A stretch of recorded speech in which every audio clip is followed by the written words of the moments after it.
pleasure it is to announce the sixth class of the Ed and Diane Donaldson Distinguished Alumni Induction Ceremony. I'm Carl Heidrick. I'm the interim superintendent at the Brandon School District. When I visited the school district nearly a year ago, inside this lobby was the first area shown to me. I asked this question to myself: why is the honorary wall such of great importance? And the answer was clear. Because it's about the culture and the community you live in. It is about the historical and goodwill perspective of the community. And it is the drive and motivation for success of our Brandon School District graduates. The pandemic has taught us our young people need role models more than ever. And our students need opportunities to aspire and reach new levels and heights. Through the context of this program, we can cherish the successes of others to inspire the next generation. And that is something we should have great pride in. We're extremely grateful to the Donaldson family for their support and contributions throughout the past years to initiate and continue this outstanding program and event. Unfortunately, Diane and most family members could not make it to this year's event. However, we do have one family member here this evening. I would like to recognize Steve Felker and appreciate you. Thank you for attending. Although the Donaldson family could not attend this event, I would like to read a statement from the family. On behalf of the entire family, we want to thank you for allowing our contribution to the Brandon School District to be recognized in such a meaningful way. We especially want to thank Superintendent Matt Outlaw for spearheading the Wall of Fame idea originally, Superintendent Carl Heidrick for continuing it, and Maria Schubring for executing the many, many details this award involves. Our family would also like to acknowledge the selection committee. You have the daunting task of choosing the best of the best each year for this award. We're grateful for you and for your commitment to keeping this program going. We hope the Ed and Diane Donaldson Wall of Fame lives on and expands each year to future generations of Brandon students. Congratulations to this year's class for the contributions to society you made throughout your lives. You're a true representation of all that's good and positive about Ortonville and the Brandon School District. You make our family proud to be Brandon Blackhawks.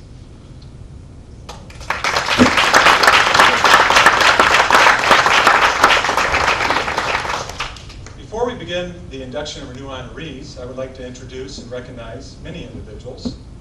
First, I'd like to acknowledge our Board of Education. We have Board President Lisa Calahuna, Vice President Diane Salter, Board Trustee Hillary Stokowski, and finally Board Trustee Rebecca Haynes. We'd also like to recognize members of our community. Judy Marigold, President of the Historical Society.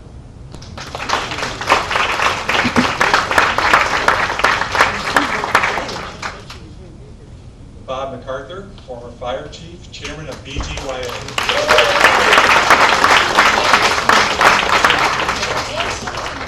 And Citizen of the Year.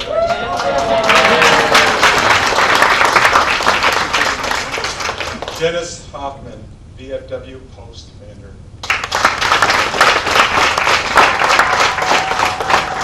Rosalind Blair, Brandon Township Clerk.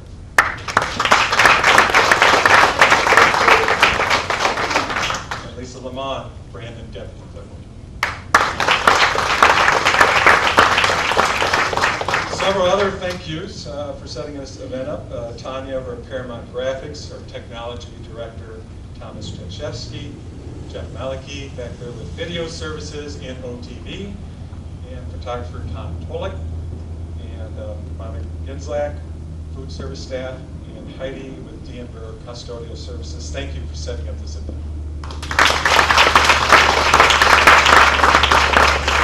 And I'd also like to acknowledge our administrative team. We have Dan Stevens, high school principal. Megan Kozlowski, assistant principal.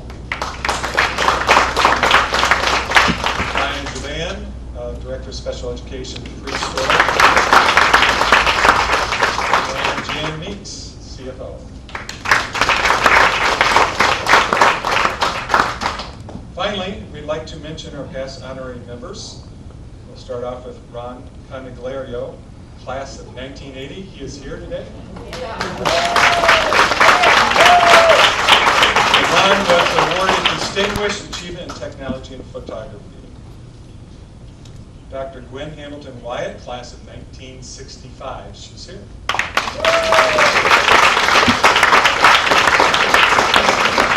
Awarded for Distinguished Achievement in Nursing, Education, and Research.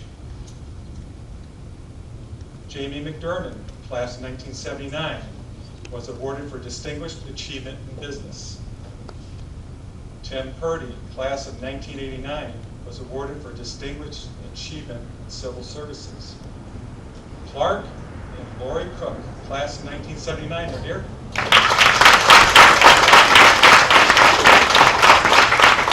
Awarded for Distinguished Achievement in Business.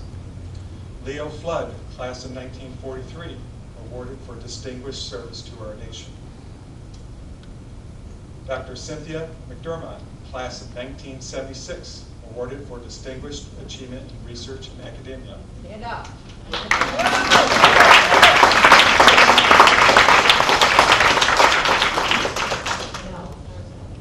Justin Quisenberry, class of 2000, awarded for Distinguished Service to the nation.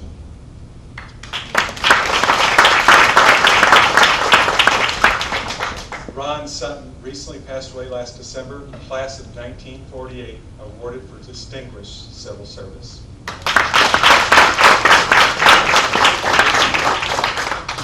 Matt Lentz, class of 2001, awarded for Distinguished Achievement in Athletics.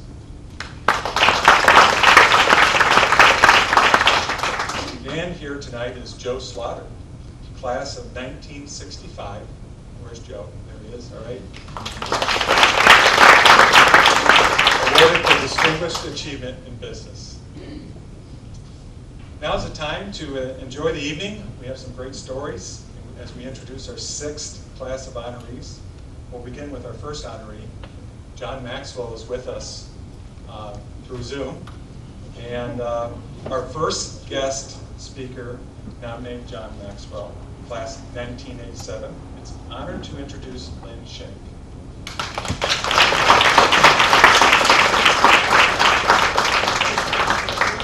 hope you don't mind, it's a little wet. Hi, my name is Lynn Shank. I'm a retired math teacher from Brandon Schools. And many, many years ago, I had the honor of having John Maxwell in my class. I recognize him as an extremely talented young man, and during his high school, I have some boards up there with his accomplishments. He was valedictorian in 1987. He also was editor of the yearbook and on the National Honor Society, and got letters in both football and baseball. Then he went on to graduate from Annapolis, the United States Naval Academy, in 1991. When he graduated, that was, great. But then he had to go back to school. And he did, and he went to Auburn University, and he graduated with a master's in 2004. Now, I've had many, many students over the years, and all of them, go to college and high bachelors, but so few, and I've never had one, that has given his whole life, 28 years of service to our country, protecting all of us. John recently retired in 2019. And then when he did, by the way, I think it was in 2014 or 13 that he became captain, sir. You can answer. 2013. Okay. He became captain. Now, when I think of captain, I think of the Army. You know what captain is in the Navy? It's one step below admiral. That's pretty good. When he graduated in 87, and in 13, he's almost an admiral as the captain. Well, let's go back to when he retired. When he retired, you know what they did? They made him the Commissioner of Virginia Department of Veterans Services in Richmond, Virginia. He's over 850 people. That's pretty good, I think. As you know, men and women sacrifice so much for the military to protect all of us. But then there's the family. And the family, they sacrifice so much because they know their loved one is away on deployments. And John was on quite a few of them. And we can only think how much they gave up because they would have to move and be wherever, whenever they could be with John. John has a long distinguished career with the Navy, and he continues to serve. And I have, again, some of his accomplishments on those boards with pictures, and especially if you look at his high school and then his nowadays. You gauged, dear sir, you did it. Anyway, in closing, I would like to thank John and his family for the many years of service, and especially the family of giving up so much for him. That I am extremely happy that today we get to honor and induct John Maxwell in the Ed and Diane Donaldson's Distinguished Alumni Hall of Fame. And thank you for the honor, and thank you for your service to our country. I am very serious, John. Thank you so much.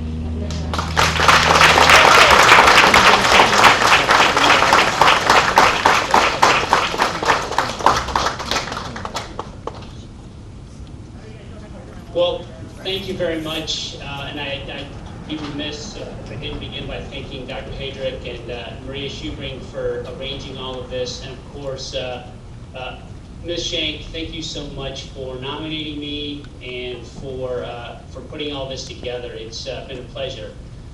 I'm actually surprised that you did this because I figured that you might still be a little bit upset over us moving your classroom out into the courtyard. I don't know what to do, but I did have something to do instigating that. But you forgave me, and I appreciate that. And that's the kind of teacher that Lynn Shank was. She kind of rolled with the flow. She put up with all of us in calculus, and it was just a true pleasure being her student. And you know, there's so many others to thank, but I do want to recognize, of course, the Board of Education there. And fellow veteran, Mr. Hoffman, thanks for taking care of veterans there in the community. That's no small task. We know all the challenges that go along with come along with being a veteran sometimes, and thank you very much for taking care of them. So, you know, I think of the time back at Brandon High School, and I think of the folks who helped me out. You know, besides Lynn Shank, I got to thank Jerry Warner and Larry Warner. Both of them were great influences on me. Roger Brundage, who helped me out through a pretty tough time when I was trying to wrestle and it wasn't going so well. And I think of Coach Art Patty, who was a great coach. He once told me, he once said to me, Maxwell, you've got a big mouth, and I kind of took that to heart at some point in time. Not then and there, but he was a great. I just want to emphasize something here today, in that I'm only here because of the people that I have been around. I certainly had great teachers, and the environment at Brandon High School was amazing in helping me to grow and helping me to see more than what I thought I could see. And certainly when you're 17, 18 years old, you don't know what you can do, but certainly everybody saw that in me and pushed me. But certainly my mom and dad, my dad who passed away about a year and a half ago, and my mom who's still with us. They couldn't be here today, but I would be remiss if I didn't thank them for their love and support. And they pushed me too. You know, my dad, he told me to look into West Point, and I said, Dad, I don't want to go in the Army. And he said, well, then go look at the Naval Academy. And I did that. And so I was able to get in there and have a good time at the Naval Academy. I grew up a lot at the Naval Academy. When I first got there, I couldn't imagine that Led Zeppelin and Boston and AC/DC were not everybody's favorite music bands. And I also learned that there were a lot of people who were a lot more talented to me. And so that was very humbling, but boy, was it a great experience, and the challenges there. But again, we got through all of that because it was all of us working together. And there was nothing to do with individuals. It was all about the team, and that's something that we've carried forward. You know, I left the Naval Academy, went through flight school, and that was a good time. Flying missions was even more fun most of the time. But it was hard, and it was hard because the work was hard, but it was also hard because of the family separation. You know, Sally, I don't know if you can see her or not, I think you can, but she endured with my 2 sons 7 deployments. So 7 times that I got up and left for 5-6 months at a time. And so suddenly, one day she was in a cooperative parenting situation, and the next day she was a single parent, had to take care of a house, and she did that with an amazing amount of grace and perseverance. And if it wasn't for her, there's absolutely no way that the 28 years, that I would have been able to have a 28-year career, because she had to serve, and my sons had to serve in different ways, but they needed to do this, what they had to do too, for me being able to continue serving the nation. The only other things that I think that I want to mention is that there's a lot of our American citizens who are out there today serving our country, and it is truly an honor, and I really consider it a privilege and to serve. And there's so many Americans out there who have taken an oath, raised their right hand to support and defend the Constitution of the United States of America, and they do that willingly, and they do that knowing what the consequences are. And it's amazing to be with them at night in the hardest times and to watch them perform. And I'll tell you, you would be incredibly proud of the men and women who are out there, of our service members and what they do, and seeing the levels of responsibility that we give them. So kudos to all of you, because you're supporting, I know, our students who ultimately many who go into the military, but they're doing great work. And of course, you know, I know one of our honorees is Tim Purdy, a law enforcement, and certainly great kudos to our law enforcement, our first responders, and our healthcare staff who've endured quite a bit of challenges over the past year and a half. But it's been Brandon High School gave me the foundation for what I was able to do. I'm eternally grateful for that. And again, I thank all of you for all of this. It's a great honor and a great privilege, and I'm just super glad to be an alumni of Brandon High School. So thank you all very much.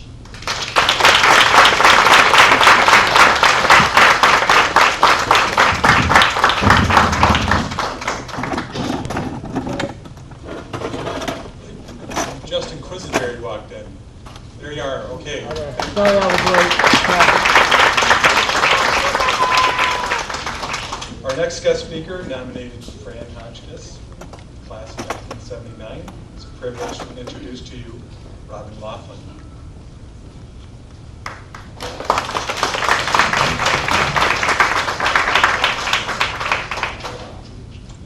Thank you. As he said, I'm Robin Laughlin. I've been in the community for 28 years, and I don't know how much of an introduction Fran Hotchkiss needs in this community, because everybody knows her as Miss Fran. And she has been in this community her entire life. She started volunteering at the library when she was a little girl, and she lived right across the street from what was our library downtown, which is now the village offices.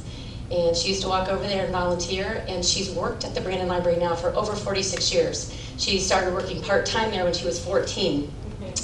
And I met Fran in 1993 when I moved here right before I had a brand new baby. And then I noticed in the paper, this is a big deal, I tell people this all the time, because a lot of libraries and children's librarians don't start their programs until kids are ages 2 to 3. And Fran starts at birth. And that is huge, because as a new mom moved to the area, I had a 3-month-old baby. I'm rather social for anyone who knows me. I was looking for things to do, and I became a stay-at-home mom, and it said LAPSIT, free of charge, birth to 3 years. So I started taking my son to her programs when he was 3 months old, and we just never stopped. When my children, I have 2 boys, and when they entered 1st and 3rd grade, the new library was built, and Fran offered me a job there, and I worked with her for 18 years. And she is, what you see is what you get. Fran loves people, she loves children. She's been doing story time now for all these years, and 2 and 3 generations of people come to her story times. I see a lot of story time moms right in here. And we know you all from the library, and we know you've all benefited from her programs. And that's what she's most known for. But also there's different teachers in preschools, and Diane Zidane, I know she works with you she has worked with so many of our preschools, reaching out and just made so many innovative programs over the years. And she's reached out and done programs with Sasha Meadows, and she has just continued to be a blessing. She even wrote the Fantastic Guide for Storytimes 101, and she's taught that across the state. She's been on the Michigan Library Association board, and they asked her when she gave a demonstration about it to come to different libraries and teach it. So we've had, in my working with her for so many years, we had a lot of people come and want to glean from Fran, and she's always so willing to share. She loves children, she loves the parents, she loves literacy. And because the librarians back at the old library downtown used to let her volunteer as a child, she was so wonderful. We had so many volunteers at the library, and she's so into helping children volunteer and mentor them. She's written many grants for many programs that maybe we couldn't have at the library. One was 1,000 Books Before Kindergarten, which she started in 2018, and I think you've hit that. So since 2018, we've had 1,000 kids read 1,000 books before kindergarten. So she's done well at that. She's served on many committees. She's on the Brandon Groveland Youth Assistance Committee. She chaired the BGYA recognitions for all 12 years that you were on it. And she has helped Dennis does the Patriots Pen for the VFW. She's one of the judges for the Patriots Pen. And oh my goodness, I wasn't going to have to look at my notes, but I don't want to miss anything. I'm not going to read all this. I just don't want to forget anything. Oh, one huge thing that she has done, besides reaching out with the daycares, is like recently with the COVID, she could have just shut down and said, the library's closed, we can't do any programs. And Fran shined during that time.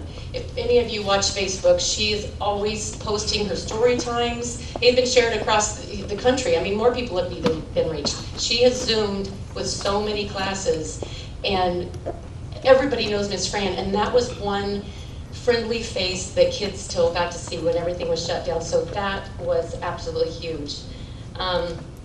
She loves people. I have always called Fran a people magnet, and she is, one way that I like to describe her is, and I'm sure that I'm missing many things, I want to talk about other awards that she's won. Throughout the state of Michigan, in 2004, she was the Children's Librarian for the year for the entire state of Michigan. She was also awarded that year for the Village of Ortonville for her service. And in 2016, she received an award from Wayne State University as an alumni. And that's where she got her master's degree. Her bachelor's degree came from U of M Flint.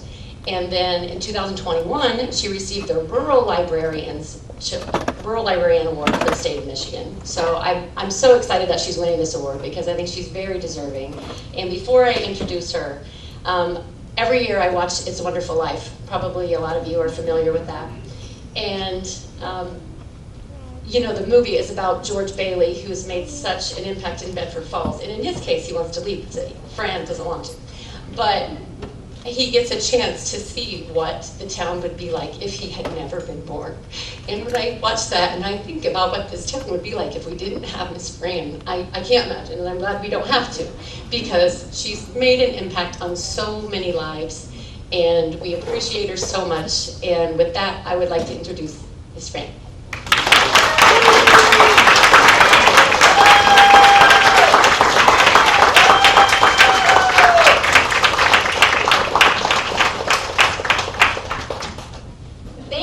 So much.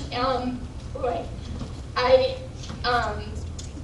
am just so humbled and honored to win this award, to be on the wall with all the great people that have won it. Ron Sutton, who is Mr. Ortonville, he is like the pillar of the community.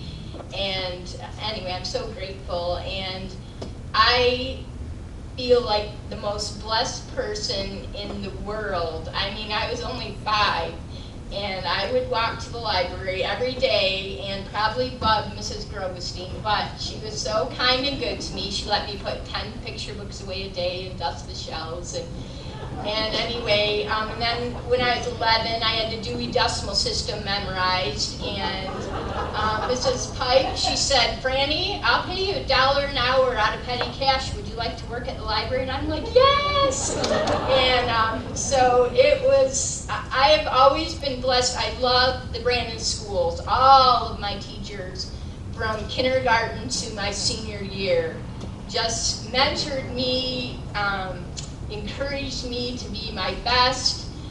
They were always great role models. All the traits I love to see when I work in the schools, and they're still, to be honest and be hardworking and be a leader and be a team member. And all of these children, they really are doing all of those things. So Brandon has the best teachers and educators and school board members and food service people and the janitorial staff. I mean, everyone that I've ever met in this community is just always, I feel like a multi-billionaire with love, seriously, because everyone my whole life has reached out to me and encouraged me, and Bob and Karen MacArthur, they let me live with them for 2 years, and they were amazing. And I can't forget, I want to really thank my dad too. He's in heaven, but he was a school teacher in Brandon High School. Some of you might have had him. And then my grandmother, who taught us all, I'm the middle of 11 children, she taught us all how to read by the time we were 4. And she even substitute taught at H.T. Bird. So wonderful, wonderful teachers. And Mr. Peterson, I do have to mention him. I really wanted to be part of the cross-country track, but I don't know why, because I wasn't a runner, but I wanted to be part of the team. And Mr. Peterson was so kind and said, Franny, how about you run for fun, but you can be part of the team and be a manager. And so for 2 years, I got to be the manager. And but anyway, that meant a lot. Of course, Mr. Donaldson taught me how to drive. And Mr. Donaldson, I haven't hidden any mailboxes. I might have taken a few faucets off people's houses, but anyway, I was going to write a formal speech, and then I thought, well, I'll just speak from my heart, but my heart's kind of skipping all over. But I just want to say all of the teachers in my 46 and a half years of working at the library, and the principals, all the principals and the teachers and the secretaries. Kathleen Lease, she was the best secretary ever, and I just saw her at Septemberfest, and she gave me the biggest hugs, and she's just amazing. But anyway, so all of the teachers in those 46 years of my career at Brandon Library, they always welcome me to their schools with open arms and invite me in, and they share their children with me. And I tell you, that brings me so much joy to share the love of books and reading and just get the children excited. And I do see a lot of my Story Hour moms here, so thank you to the parents, grandparents, Bob and Karen MacArthur, their great-grandsons are third generation.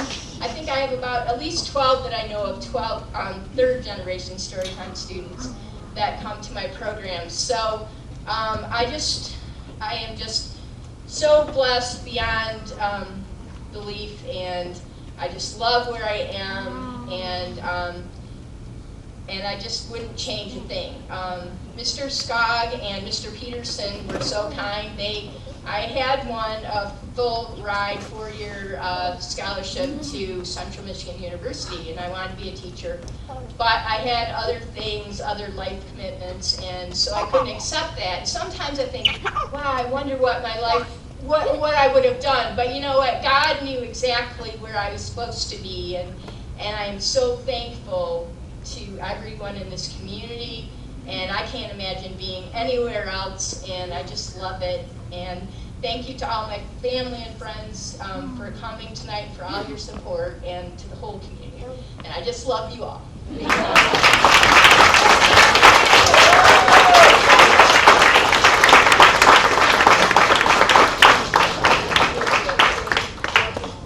Our final speaker, nominated Mary Wilson, class of 1976. It is a pleasure to introduce to you Susan Pitzer.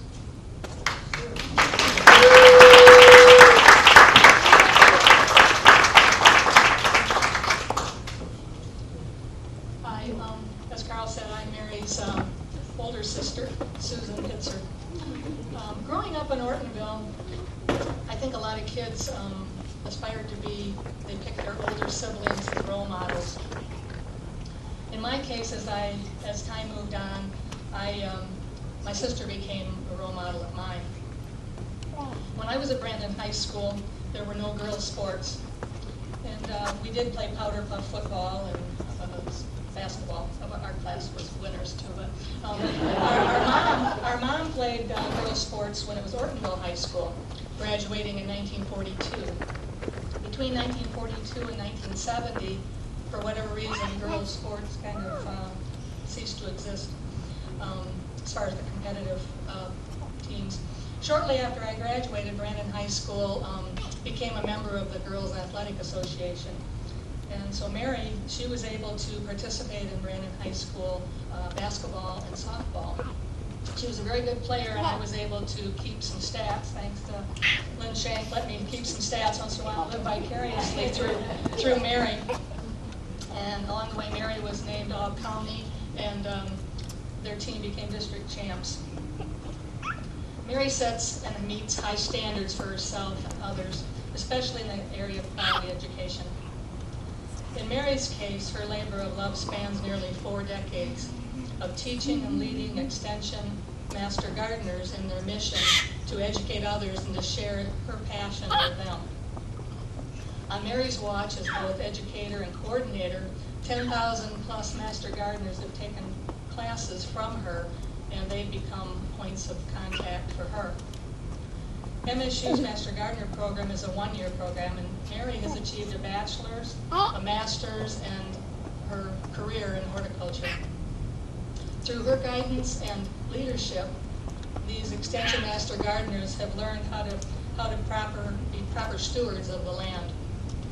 And Mary's position has allowed her to travel throughout the world and meet with other gardener groups.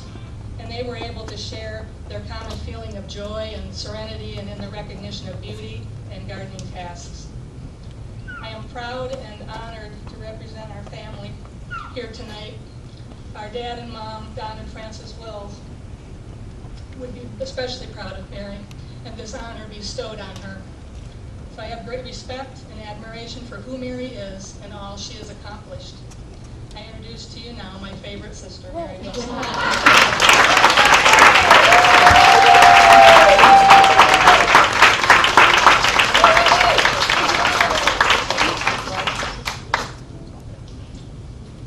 Thank you. Thank you, Susan, my favorite sister. I also want to thank my brother, Wayne Wills, who's not with us this evening. He's in Florida, and my husband, David, for helping Susan submit the information for the nomination. I also want to thank Ed and Diane Donaldson and their family for the generous support of the Distinguished Alumni Wall of Fame and the selection committee. I'd also like to say congratulations to Franny. I've known Franny probably her whole life. And to John, congratulations. And to all the other recipients, I am truly humbled, and I'm very honored to be joining all of you on the Wall of Fame. Just a little bit about my background. For those of you that don't know me, I'm deeply rooted in this community. My family has a long history here in the Ortonville-Brandon community on my mother's side. Susan said Frances Wills. My ancestry goes back 6 generations to 1837, to when my great-grandfather, Ashiel Kent, moved from New York to Ortonville. I'm also 4th generation on my father's side of the family, Don Wells, whose mother was a Featherston, if you're familiar with the Featherstons, yes. And so my parents grew up here, and like Susan said, graduated from Ortonville High School, OHS, in 1942. All of myself and my siblings all grew up here and went here since kindergarten. My husband, David, moved here from Detroit in 1968, along with his siblings who are here. And we both graduated from Brandon High School, David in 1975, and me in 1976. When I was in high school, probably like a lot of high school students, I could not wait to get away from here. However, actually, when I went away, it gave me a really good perspective. And so then when David and I got married and lived in another community for a couple of years, we decided, let's move back to Ortonville, build a house and raise our family here. And so that's what we did. We had 2 children, Kelly. Kelly graduated from BHS in 2006, and Christopher, our son, who's in Washington, D.C. working right now, graduated in 2010. So having such deep roots in this community, I feel a deeper appreciation for the significance of this award. And I really, again, am humbled and so appreciated of the committee and the Donaldson family for doing this. After graduating from Brandon High School in 1976, I studied horticulture at Michigan State University, where I also work. Not U of M, Cheryl Caddick. Yes, okay. So I got my bachelor's degree in horticulture from there. And then I went on to the University of Wisconsin in Madison for my master's. During my senior year at MSU and also in graduate school, I had the opportunity to be a teaching assistant and discovered that I loved teaching and sharing what I know with others. When I was in college, though, I pondered my next step in life and debated whether to remain in academia and continue with research and teaching. And then I discovered extension, also known as Cooperative Extension Service, if you're familiar with that. But that is the educational outreach arm of the land-grant universities across the nation. In Michigan, Extension takes Michigan State University research, along with research from other land-grant universities, out to the people. And in Michigan, all people in all 83 counties. I learned that a career path with Extension would allow me to be part of a research institution, stay grounded in science, yet be in communities, teaching people how to apply research-based knowledge to improve communities and improve lives. Plus, I could focus on my work in horticulture. People, plants, and a connection to community sounded like the perfect trifecta to me. So after completing my degree at Wisconsin and Madison, I started my career with Michigan State University, where I worked for nearly 4 decades. I say worked because I retired May 1st, but I'm still working there kind of on a consulting basis, so I go back and forth between past and present. But anyway, so during the time I was working for MSU, again, MSU, Michigan State University, I'm not going to let you forget that. Yes, and Gwen, you can help me. I worked as a horticulture educator covering Genesee County. And then my area of responsibility expanded to 13 counties in southeast Michigan, and then to all 83 counties in the state. All the while, though, I was still able to continue to literally cultivate community and scholarship. Basically, improving communities, working with great industry businesses, and helping individuals simply through applying research-based, environmentally sound horticulture practices. It's amazing what plants can do and what you can do through the medium of plants. Some of you may be a little unfamiliar with what horticulture is, but it is basically the science of cultivated plants.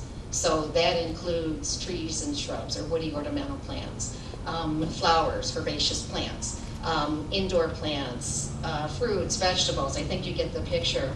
And you know, my specialty has been woody ornamental plants, trees and shrubs. And as a horticulture educator, I've also been able to have the opportunity to educate people on all these invasive pests that may attack these ornamental plants. So I've had the opportunity to work on education regarding emerald ash borer, gypsy moth, oak wilt, and I'm certain, unfortunately, there are more on the horizon. I have, as Susan said, I've dedicated much of my career to the MSU Extension Master Gardener program.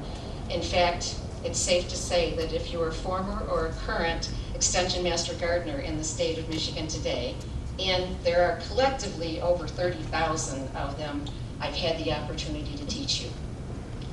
I've directly taught over 10,000 people in classrooms from Marquette to Monroe. And every one of the collective 30,000 individuals since 1982 has studied the textbooks. That includes the chapters I've had the opportunity to author, co-author, or edit. My students have told me that I'm an amazing educator with infectious enthusiasm. Where did I get that from, Shank? Which is certainly humbling, but in reality, I've been so privileged to have been able to do what I love. So that makes it a lot easier to be an effective educator. During my tenure, I've been recognized for pioneering and developing innovative approaches for educating public and industry professionals in science-based, environmentally responsible horticulture. I've also been recognized for outstanding communications, effective teaching, curricular development, and distinguished academic staff at MSU. I am so humbled by all these honors, along with tonight's recognition. But I fully recognize that I wouldn't be here today without the influence of so many people throughout my life, my family, my teachers, some pretty cool bosses, and some colleagues. I strongly believe that as an individual, is only successful with the help and support of others, and that you need to acknowledge the people who help you achieve your accomplishments. And so I want to talk a little bit about some of those people in my life. First of all, my family. Supportive and loving parents, Don and Frances Wills. My grandmother, Wilda Wills, who instilled the love of plants in me at a very young age. My siblings, Roger, who helped me learn that there is a field of plants that I could study. My brother Wayne, my sister, my favorite sister, Susan. My husband David, my children Kelly and Christopher. They all supported me and encouraged me during my academic and professional pursuits as I followed my passion and my love. I also had the opportunity to work under a world-renowned major professor at University of Wisconsin, who influenced me to follow my career path in extension and whose network and support helped me open a lot of doors. And then there were several amazing administrators at MSU. Great bosses are sometimes hard to come by, but I was fortunate to have 4 bosses who were also my mentors. They had faith and trust in my intelligence and decision-making abilities and allowed me to be visionary and take risks to develop innovative educational programs. Again, it makes it a lot easier to be successful when you're encouraged and supported by family, professors, and administrators while seeking your goals. But what I really want to focus on is my teachers here at Brandon. I want to highlight some of the impacts that my teachers have had on the success of my career. Since speaking with Dr. Heidrick and learning about this prestigious recognition, I've spent a lot of time reflecting on my years at Brandon, especially my high school years. As I searched for my senior picture, when I said I needed a senior picture, I thought, oh Lord, where's that going to be found? But it was actually quite fun because I rediscovered memorabilia saved by our mother. She saved everything, including all the stats from Lynn. But she, she saved basketball and softball newspaper clippings, academic and athletic awards, handmade motivational decorations that ended up in our lockers or our bedrooms at home. Yes, graduation cards, several from teachers here today, and pictures from senior skip day, trips to Toronto to visit the Science Center, and Mrs. Fisher, Connie, I even found my salutatorian speech that I gave during graduation commencements, which you helped me with. And that was back in '76. I have a lot of fond memories of Brandon, mostly due to the outstanding and dedicated teachers and coaches that I had. I had the opportunity to just work with some really outstanding people. While I previously mentioned my influencers that I had in college and throughout my career, my high school teachers, though, helped create and shape the initial foundation for a successful academic and teaching career and helped me develop many life skills, such as working in teams, leadership skills, and values. I specifically want to recognize Connie Fisher. She was our class sponsor, and like I said, one of my teachers that I frequently connect with. Cheryl Paddock was my math teacher, NHS advisor, science trip sponsor. Lynn Shank, my other math teacher, also my basketball coach, and really, Lynn, a second parent to me. So many years. And Larry Warner, chemistry, softball, Toronto also, if I remember correctly. And I think Jerry said he had to leave. Did he leave? Okay, well, you can tell him all this terrible stuff I said about him. Okay, it was softball and also Toronto. But also Paul Bramer, who I'll mention a little bit later, was my biology teacher, and John Mills in English, journalism, creative writing. And also Kathy Soselsky, who sadly passed away in 2019. All were very, very influential. Being in education, I am fully aware of the impacts teachers have on their students.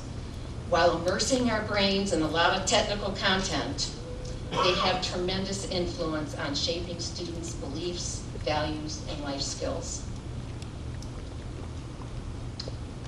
When I was in high school, most of my high school teachers, and you keep smiling and laughing, were new. They were fairly young in the profession. They were really, in retrospect, not that much older than us students. I believe this helped create a stronger teacher-student relationship and the ability for teachers and students to relate to one another. There was mutual respect for one another, and we felt valued as students and individuals. Our teachers believed in us and trusted us. They helped instill confidence in our abilities, both in academics and athletics. They provided opportunities to develop skills in teamwork and leadership. So whether I was on the basketball court, softball field, in journalism, working on the yearbook, or working on a science project, they taught me the importance and value of working together for the good of the group. I learned the importance of effective communications, delegation, commitment, and accountability.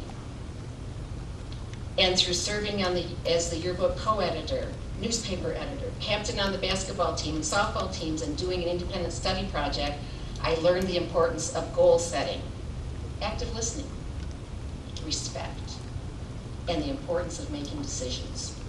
Not always easy, but it is important. My high school teachers inspired a drive to do well in academics and any extracurricular activity. They inspired us to always try to do our best and live up to our full potential. And I discovered that if school didn't have a class that would keep me inspired and challenged, they would explore the possibility of maybe an independent study. And that's something that Paul Bramer introduced to me. Because personally, I loved biology. I couldn't get enough of it. I even loved the quizzes. Co-students thought I was really crazy, but I did love the quizzes. I loved anything Paul Bramer would share with me during his biology classes. I took all the biology I could, but at that time there were no AP classes so that I could take my senior year. So Paul encouraged me to work with him and develop an independent study project. He knew I had an interest in plants and suggested a project to explore the effects of plant growth regulators on geraniums. I thought, well, that sounds great. So he guided me as I developed the project and the associated scientific methodology with the variables, the replications, controls, hypothesis, materials, etc. He let me set up grow lights in the back workroom that he shared with you, Gary. Fill it half with plants, obtain the chemicals, etc., and worked with me throughout the semester. It gave me such a great sense of accomplishment. And really instilled a lot of responsibility in me. I loved this project. So much so that the opportunity to do this independent study solidified my desire to study horticulture in college. Paul was one of the 3 people who influenced me to go into horticulture. So please share that with him next time you talk with him, Larry. Thank you. The other were my brother, Roger, and my grandmother, Wilda. Paul also worked with other seniors on independent study projects as well. And I wanted to mention this one in particular. One of them is also a distinguished alumnus, Cindy Mcdermott, who Paul encouraged to jumpstart her medical career by conducting experiments while using white mice. I'm not going to go into any stories there, but there are some stories in there. John, I'd be really interested to hear more about what the different pranks were that you pulled on Lynn, because we pulled some pretty good ones too, but on other teachers as well, and one had to do with these white lab mice that Cindy had. But anyway, I will continue before I digress too far. Our BHS high school teachers were also very supportive of our successes as well as our struggles and failures. We were always encouraged to learn from our experiences and try again if things didn't work out right, whether it was redoing a science experiment or trying to figure out a math problem. We were always encouraged to do the best we could. For me, as Lynn and Cheryl would attest to, my academic struggle in high school was math. It wasn't my forte. My brain's just not wired that way. So the concepts just didn't come easy for me. But if I was willing to devote extra time, they were willing to work with me. Admittedly, I still struggled though, in comparison to my other classes. But I did a lot better with the extra time they spent with me. They were always gracious, patient, and never made me feel inferior. Regarding math, I don't think I've ever shared this with this teacher before. I don't remember if it was algebra or trig, but I also want to share that it was the only class in which I received a B while in high school, even with the extra tutoring.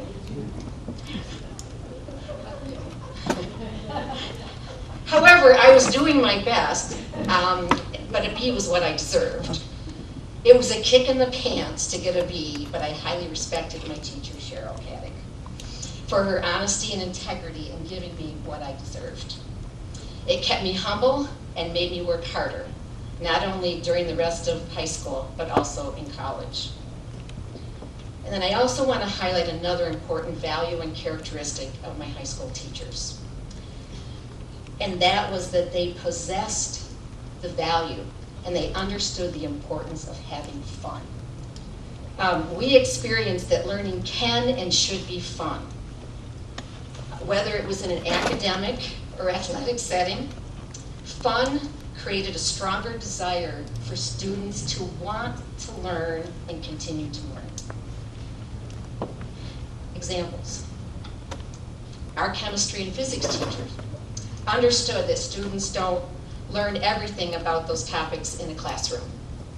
Consequently, in our junior and senior years, approximately 50 students. Okay, and several teacher chaperones ventured to Toronto to visit the Ontario Science Centre. I understand that's not done anymore. There are reasons, I'm sure. This experience expanded our tacit knowledge, and we gained higher level learning and advanced our problem-solving skills in physics, chemistry, and probably other areas as well. And it was fun. It was a memorable learning opportunity for the students and teachers, and it helped inspire me to ultimately take my own students on numerous domestic and international study trips to obtain broader perspectives and a higher level of learning. All my teachers had, and I hope still have, a sense of humor, which made learning in my high school experience fun.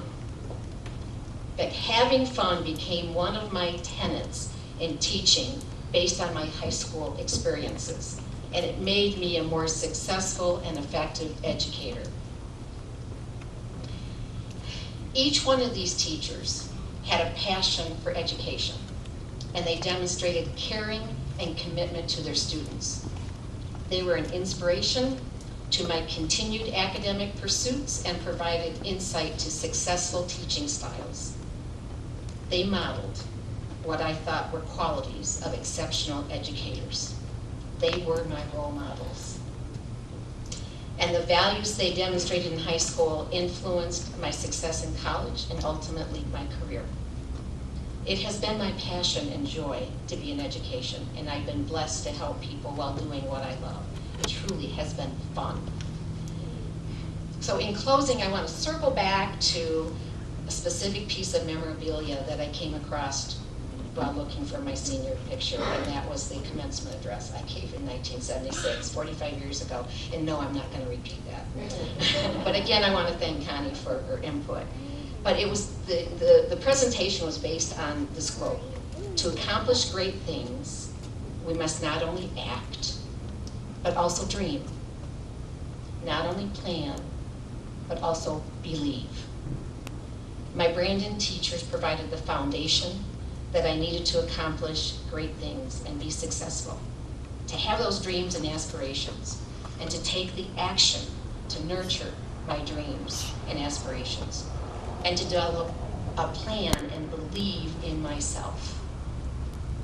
Being recognized as an Ed and Diane Donaldson Distinguished Alumnus is a tremendous honor to me. As an educator, I'm fully aware of the influence educators have on their students.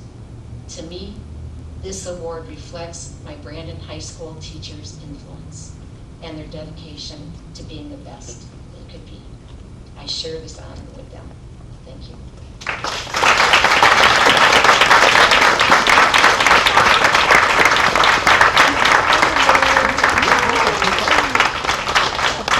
Fantastic way to finish, Mary, Fran, and John. We're going to head on to the lobby area to unveil pictures. So we'll take the next few minutes and meet us over there. It'd be great. Thank you. Six. All right, wonderful. On the count of three. 1, 2, 3.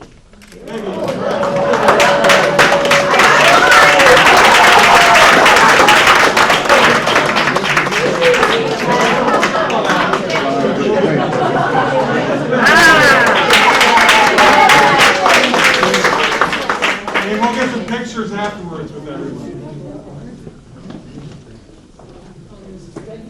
Fran, 1, 2, 3.